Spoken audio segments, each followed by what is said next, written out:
O presidente já está há 7 meses no cargo. Como é que você avalia o governo dele? Onde o Bolsonaro está errando? Ele se comporta como presidente do Brasil? E hoje as pessoas te chamam de traidor? E Frota, você acha que o Bolsonaro é machista, racista e homofóbico? Frota, você é homofóbico?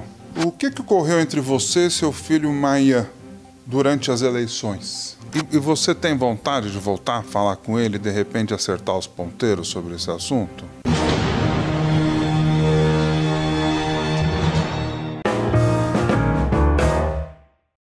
Antes de começar a minha entrevista com Alexandre Frota, eu tenho um recado muito importante para vocês. Inscreva-se no canal agora e ative o sino. Quanto maior o número de inscritos, mais entrevistas eu vou conseguir fazer para vocês. Eu conto com a sua ajuda, hein? O presidente já está há 7 meses no cargo. Como é que você avalia o governo dele? Que nota que você dá para a gestão dele? Bom, ultimamente saiu até nas revistas, jornais, enfim, nos portais, eu dei nota 4, ainda que eu faça parte do PSL, do governo. É um governo que ainda não se estruturou direito, é um governo conturbado, com uma série de problemas acontecendo. É uma fábrica, vamos dizer assim, de problemas que todos os dias nos levam, né? E quando eu falo nos levam é porque outros deputados do PSL também pensam assim. Muitos não se posicionam, como eu, né? Mas tem sido difícil. O governo tem acertado em algumas coisas, mas com 6 meses de governo fica difícil também. Eu entendo que em 6 meses, 7 meses de governo, nós não vamos resolver o que aconteceu aí de errado, de destruição dos governos passados no nosso país. Mas o nosso presidente, o Jair Bolsonaro, ele tem atraído para ele problemas que eu considero problemas que ele poderia passar por cima ou não trazer esses problemas nesse momento que o país está aí votando uma previdência, vai votar reforma tributária, né? Um momento do país que nós temos uma Câmara totalmente polarizada entre esquerda e direita e os moderados. Então, tem sido complicado. Mas vale a pena eu sempre ressaltar que eu não quero que o governo Bolsonaro tropece, eu quero que o governo Bolsonaro dê certo, espero que ele possa conduzir o governo à frente, né, e que as coisas aconteçam da melhor maneira possível para o povo brasileiro, né, independente de qualquer coisa. Eu não sou contra o governo, não sou traidor, não sou Judas, absolutamente nada, mas sou um cara crítico que tem uma independência dentro do partido, né? Não devo nada ao governo, não pedi cargo ao governo, então por eu não pedir cargo ao governo, não ter nenhum acordo com o governo prévio, então isso me dá também a independência, a facilidade de poder me posicionar, né? Como estou me posicionando aqui com você. Eu espero que se um dia a gente voltar a fazer uma entrevista, eu espero poder estar dando nota 10 para o governo Bolsonaro. Onde o Bolsonaro está errando? Eu não digo onde ele está errando, mas eu digo aonde nós estamos tendo problemas, né? Um deles é o fato do Jair Bolsonaro se apegar a questões que ele talvez pudesse não deixar passar. Por exemplo, por que comemorar 1964 e colocar isso na mídia? Né? Isso se torna um prato cheio para a nossa oposição, para a nossa esquerda. Ele poderia ter feito isso de uma maneira menos provocativa, vamos dizer assim, né? O que ele fez agora, a declaração que ele deu, independente do pensamento político do presidente da OAB, né, que é extremamente de esquerda, a opinião que ele emitiu, ainda que seja uma opinião dele, poderia também ter sido preservada. Ele, como presidente, ele poderia se preservar e preservar o povo brasileiro dessas situações. Por exemplo, convidar para o Ministério da Educação o Vélez, um desastre falado pela esquerda, falado pela direita, falado pelos moderados, né? E levou 3 meses para tirar o Vélez do governo. Então, assim, também não é o fato de eu ficar aqui criticando, mas a conduta, né, a maneira como ele se comportou nesses meses iniciais com a Câmara dos Deputados Federais, com o Senado, teve problema com o Davi Alcolumbre, teve problema com o Rodrigo Maia, teve problema com os ministros, chegando a demitir o Santos Cruz, demitir o Bebiano.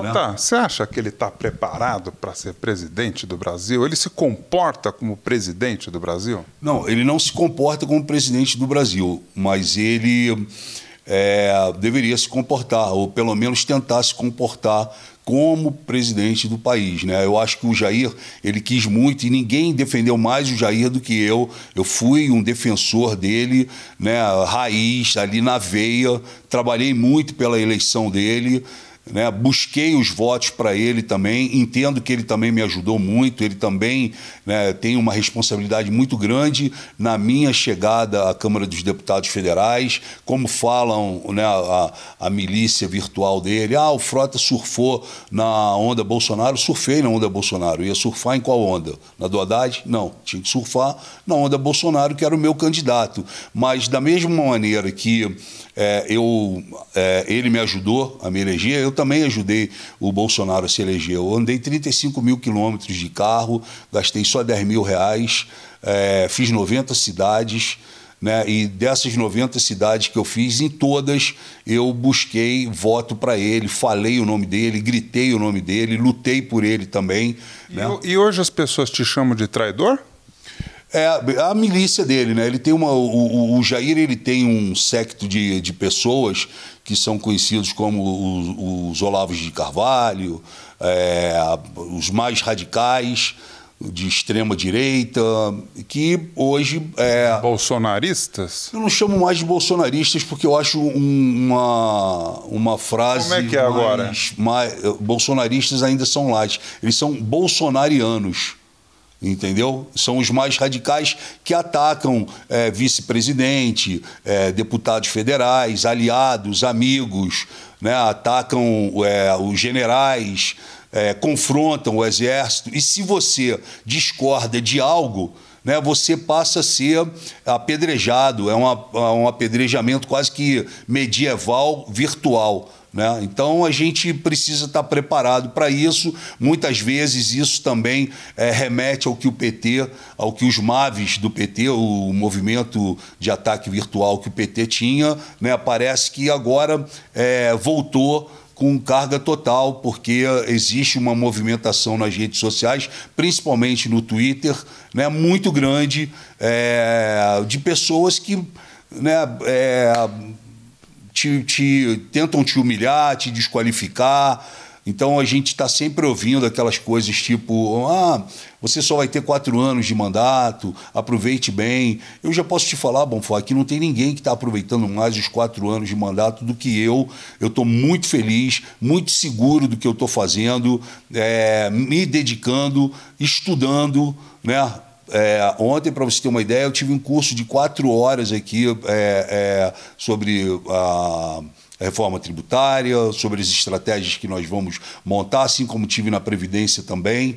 Então, assim, eu sou um deputado dedicado. Eu tenho dedicado, o que eu não sei, eu vou atrás, procuro entender. Tenho lá os assessores técnicos e os assessores parlamentares que me dão todas as informações, tiram todas as minhas dúvidas diariamente, às 10 horas da manhã, no meu gabinete ou na liderança do PSL. Eu sempre vou pronto para o plenário, né, para todo tipo de questão, de votação. Então, assim, eu tenho me dedicado nesses meses para buscar um entendimento, saber como funciona o sistema, o ritmo da Câmara, né? E não estou preocupado, eu não faço desse meu mandato um case. Quem me conhece sabe que, meu irmão, eu depois de uma certa idade, depois de tudo que eu vivi na minha vida, eu vivo um dia após o outro. Então, assim, eu não estou preocupado com o que vai acontecer daqui a 4 anos. Estou preocupado com hoje, me preparando para amanhã, e assim eu vou levando o dia a dia, entendeu? Eu não faço desse meu mandato um case de, sabe, prospectando uma nova eleição, reeleição e etc. Isso daí, para mim, eu vou pensar nisso aos 44 do segundo tempo. E, Frota, você acha que o Bolsonaro é machista, racista e homofóbico? Eu não acho que ele seja um machista, racista e homofóbico. Eu acho que ele tem os conceitos dele, né? Conservador, o que é um direito dele, e acho que ele se posiciona de uma maneira talvez mais dura, mais viril com esses temas, né? Ele poderia já ter, eu acho que o país poderia estar voando, ele poderia ter trazido essas questões para ele e desmistificado isso, né, com inteligência. Ele poderia ter trazido os movimentos LGBT, as mulheres, né? Porra, o cara é o presidente, meu irmão. Se eu sou presidente e estão me chamando de machista, porra, eu crio uma série de programas para as mulheres, a favor das mulheres, e trago elas para a discussão e acabo mudando a maneira que elas pudessem estar me vendo. A mesma coisa eu faria com os movimentos LGBT. E assim eu ia trabalhando, entendeu? Então isso ia gerar, né, uma surpresa. Pô, olha, me surpreendi, eu achei que você era machista, mas você realmente não é. Você tem algumas coisas que você fala que nós não concordamos, mas você também aqui mudou muito a questão. Então eu acho que é questão de aproveitar os momentos, as oportunidades e não ficar batendo ali, né, na mesma tecla. Mas eu não acho que ele seja machista, homofóbico. Ele é conservador, mais caretão, entendeu? E que ele tem umas ideias que para ele não batem, mas eu convivi 5 anos da minha vida com ele, eu não vi ele fazer nada que pudesse, sabe, você fala, o Bolsonaro foi machista. Ele é um péssimo contador de piada, né? E as piadas dele são sempre sem graça. O Bolsonaro sempre, ele tem umas coisinhas, sabe, que só quem tem muita intimidade com ele sabe. Então ele está aqui conversando contigo, de repente ele, olha, o nosso casamento pode acabar, mas daqui a pouco a gente está namorando de novo, caramba, sabe? Ele tem umas brincadeirinhas assim que eu acho muito palha, sem graça, né? Ele prometeu para todo mundo e falou que ele é contra a reeleição. Então. Não é isso? E aí, então, agora eu já ouvi ele falando que não, que pode ser, pode ser, se quiserem, eu estarei pronto. Pronto ele não está. Ele tem que se preparar, né? Ele tem que se preparar, ele tem que estudar, ele tem que trabalhar para isso. E se ele fosse candidato à reeleição em 2022, você votaria nele? Cara, eu não sei. Hoje eu não sei. Sinceramente, eu não sei. O que eu sei é que se ele for candidato à reeleição, ele não pode tomar outra facada e não pode tomar, dessa vez não tem facada nem tiro, vai ter que ir no debate. E se o Dória for candidato? Eu gosto muito. Gosto muito do Dória. Acho que o Dória é um forte candidato, como tem outros que vão aparecer por aí. Mas acho o Dória um forte candidato, um grande empresário, um gestor, não precisa de dinheiro, né? Uma pessoa que fez carreira na vida dele, bem-sucedido, criticado, amado, odiado, mas respeitado e principalmente como gestor. Está fazendo um bom trabalho como governador em São Paulo, não está fazendo um trabalho ruim, está fazendo um bom trabalho, tem inaugurado uma série de coisas, tem conseguido implementar suas promessas de campanha, escolher um timaço, tem trabalhado com esse time de uma maneira coesa. São Paulo é um problema muito sério, o estado de São Paulo, a cidade de São Paulo. Então, assim, eu acho que ele vem fazendo um trabalho coeso, um trabalho honesto, né? Entregando coisas que ele realmente prometeu. Eu gosto muito do que ele está fazendo no momento e acho que ele pode ser, sim, um forte candidato. Eu vou voltar um pouquinho para aquela história do machista, racista, homofóbico. Frota, você é homofóbico? Porra, eu homofóbico? Fiz 5 capas da revista G, comi um travesti num dos filmes que eu fiz, né? Porra, me relaciono com vários amigos, tenho vários amigos meus que são gays. Nunca tive nenhuma atitude homofóbica. Mas você sabe que tem esse rótulo que te persegue, né? Me persegue de um tempo para cá, porque eu colei com o Bolsonaro, talvez. Aí ficou esse rótulo assim. Né? Aí tem uma parte que me chama de viado, a outra parte me chama de homofóbico. Eu nunca vi um viado homofóbico, entendeu? Então, para mim, eu não sei. Eu não sou homofóbico nem um pouco. Agora me explica uma coisa. Você tem um passado com boate, com festa, balada, gays, revistas gays, filme pornô. Então, como é que você foi parar do lado do Bolsonaro? Então, eu fui parar porque eu quis. Eu vi a oportunidade de me colocar do lado dele, porque naquele momento eu entendia que ele era um cara que poderia, tinha disposição, né, para combater o PT, o petismo, Lula, Dilma, Palocci, toda aquela vagabundagem. Né? É um cara que estava ali, é um cara que tomou uma facada, né, ali, sabe? Estava disposto a tudo ou nada. Bolsonaro não tinha o que perder, um franco atirador, né? Aí eu achei que aquele cara, ele poderia, né, vir e tirar. Como tirou? A gente tirou o PT do poder, ganhamos do Haddad, tiramos boa parte daquela vagabundagem da esquerda, tiramos ali da Câmara dos Deputados Federais, do Senado.